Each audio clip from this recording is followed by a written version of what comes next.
Assalamu alaikum wa rahmatullahi wa barakatuh.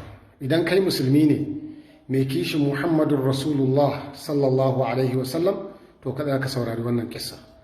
Wani kare ya kashe wanda ya zagi annabi sallallahu alaihi wasallam.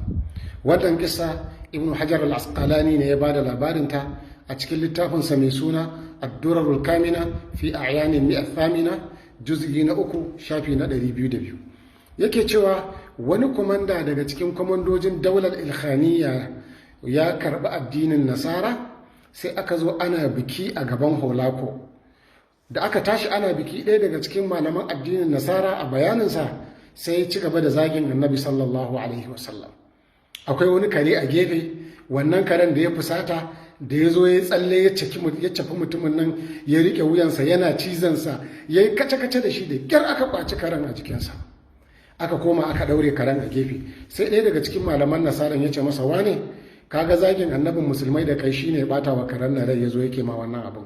Sai mutumin ya yi dariya ya ce, haba ai ba haka bane, wannan fa karen farauta ne, ya ga ina bayani ina daga hannu, ya yi tsammanin dukansa zan yi, shi yasa ya zo ya tashi domin ya kare kansa.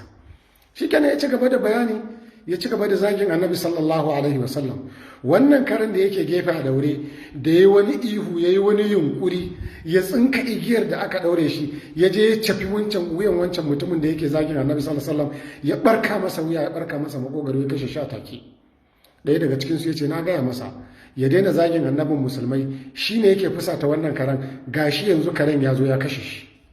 Mutanen da suke gurin sai kowa abin ya bashi mamaki, suka ce to idan har kare zai zo ya yi kishi akan zagin wani mutum wanda a lokacin baya raye, baya duniya, kuma baya gurin, kuma babu masoyinsa a gurin, babu magoyin bayansa a gurin, amma kare ransa zai ɓaci, ya zo ya yi atakin mutum akan an taɓa mutuncin wancan mutumin, har ya zo ya kashe shi, to duk yadda aka yi addinin wannan mutumin shine addinin gaskiya.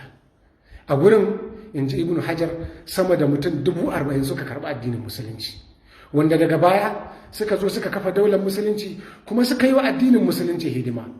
Allahu akbar. Annabi sallallahu alaihi wasallam ya fi karfin a taɓa mutuncinsa, kare yana ji ya bari. Allahu akbar. Idan kare zai kare martabar manzon Allah sallallahu alaihi wasallam, to ina ga ɗan adam, ga musulmi mai furta kalmar la ilaha illallah Muhammadu Rasulullah sallallahu alaihi wasallam. Dukiyarmu da rayukanmu da duk abin da muka mallaka fidda'u ne gare ka ya Rasulullah. Wassalamu alaikum wa rahmatullahi wa barakatuh.